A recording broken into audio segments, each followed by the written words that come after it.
Eto na guys, ang ating ginataang sitaw at hello guys, good evening sa inyo lahat. Ayan, dito na naman si Noli. Gulay pa rin ang ating lulutuin. Meron tayo ditong sitaw. Meron tayo ditong kalabasa at saka yung siling haba or siling pansigang. Ayan, press na press. Gulay-gulay pa rin tayo guys. Para pagdating ng Pasko, hindi tayo masuya o magsawa sa karne. Kasi puro karne na yan. Pag Pasko, talagang marami naghahanda. So, gulay muna tayo ngayon. Yung mga ingredients nito guys, para hindi kayo malito, tuwing laglag ko sa kawali, sasabihin ko naman yan eh. So, ito gagataan natin. So, bago ako magpatuloy guys, kung hindi ka pa nakapalo, nakasubscribe, mag-subscribe ka na para naman updated ka sa ating mga cooking tips na ina-upload gabi-gabi. So tara guys, umpisa na natin magluto. Dito sa kawali guys, meron tayong ilalaglag na iniwang karne ng baboy. Siyempre haluan pa rin yan natin ng karne ng baboy. Napatakan ko lang ng konting tubig para sakto-sakto masangkot siya ng maigi. Napatakan ko ng konting asin, konting-konti lang, konting seasoning. Ayan, okay na yan. Pa natin guys, kahit mga 2 minutes, sangkot siya natin yan. Check natin, ayan, okay na, naupasan na yung tubig niya. So isasangkot siya na natin yan. Ayan, igigisa na natin yan at ito golden brown. Malilit lang hiwa niyan kaya madaling lumambot. Napatakan ko lang ng ating olive oil para healthy. Ayan.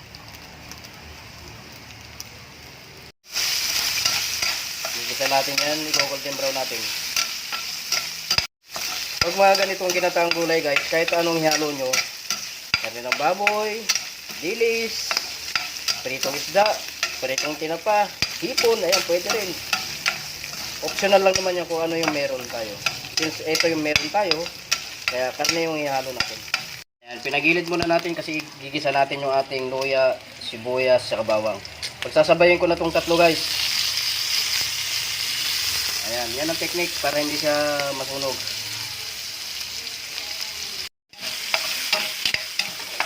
Ayan yung purpose ko dyan eh.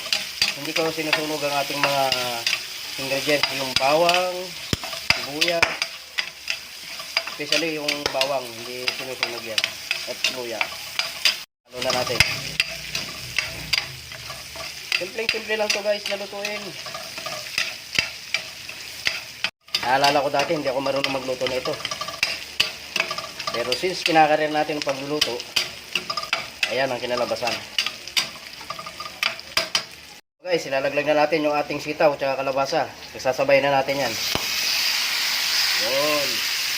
Yun ang sinasabi ko, looking fresh. Patakan ko ito ng pamintang durog guys ha. O, pamintang durog. Tandaan nyo ha. At ang ating patis, siguro mga 2 kutsara yan. Ayan, okay na yan. Ayan nga nang sinasabi ko, di bali ng matabang ating niluluto.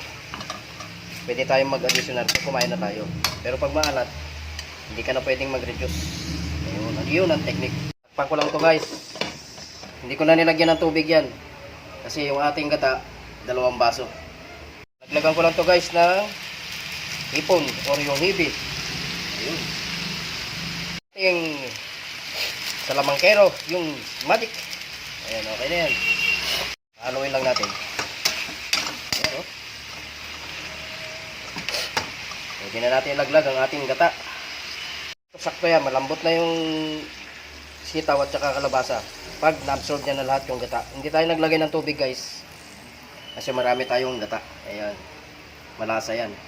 Lalaglag ko na guys ang ating siling pansigang or siling haba. Check natin ulit guys. Ayan. So, na-absorb niya na yung gata.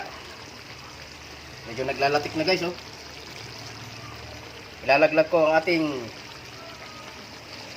pampakulay ng ginataang gulay, yung malunggay.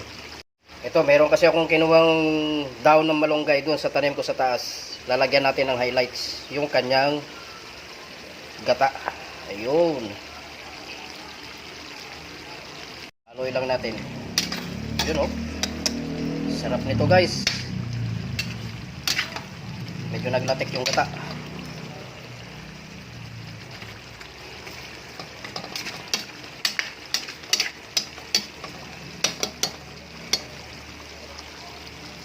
Ayan guys, luto na.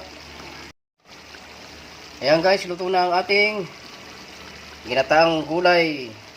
Ginataang sitaw at kalabasa na may malunggay. Ayan, magpi-plate tayo guys.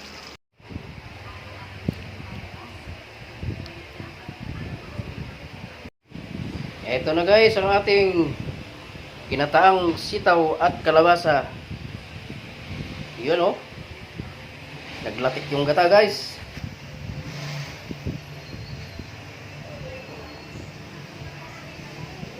Sarap na ito, mapaparaming ating kain. Ito yung kalabasa, tsaka yung malunggay.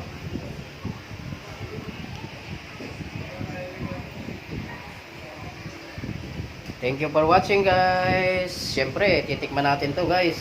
Kailangan nating tikman ang ating niluto. So ito na guys, titikman na natin ang ating niluto.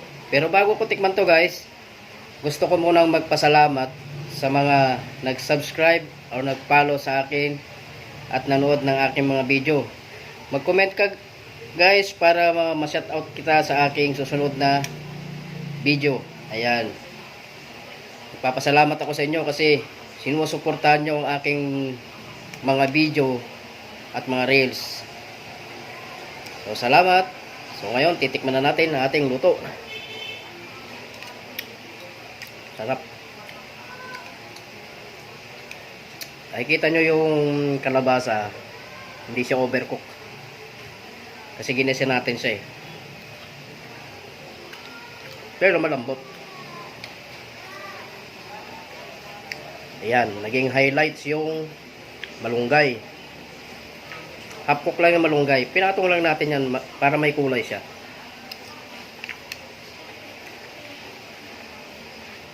Sarap.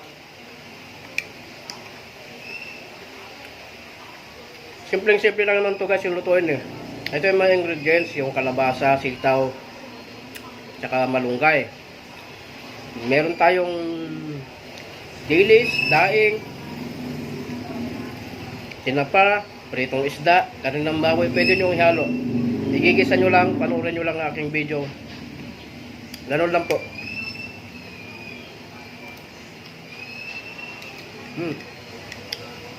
Napakasarap ang lasa. Lasang-lasa mo yung 2 basong gata. Yan, naglalatik ang gata.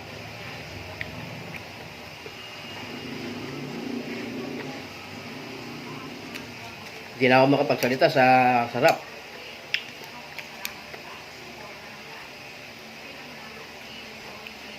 Ayan guys, kung nagustuhan nyo ang aking video, mag-comment ka na, mag-react, i-share mo na rin gaya ng aking sinasabi para mapanood naman ng iba nating kapwa content creator. Para magkaroon sila ng idea sa pagluluto. Hindi yung laging puro karinderya tayo. Mas gusto kong nagluluto tayo ng sarili nating ulam. Ito yung mga simpleng ulam lang guys. Base lang sa ating pamamaraan.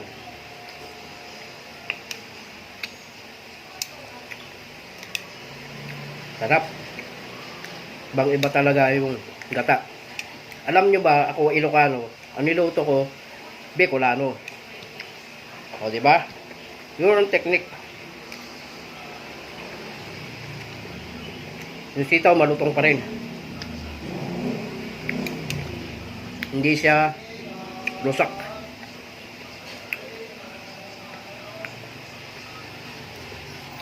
Salamat sa inyong panonood.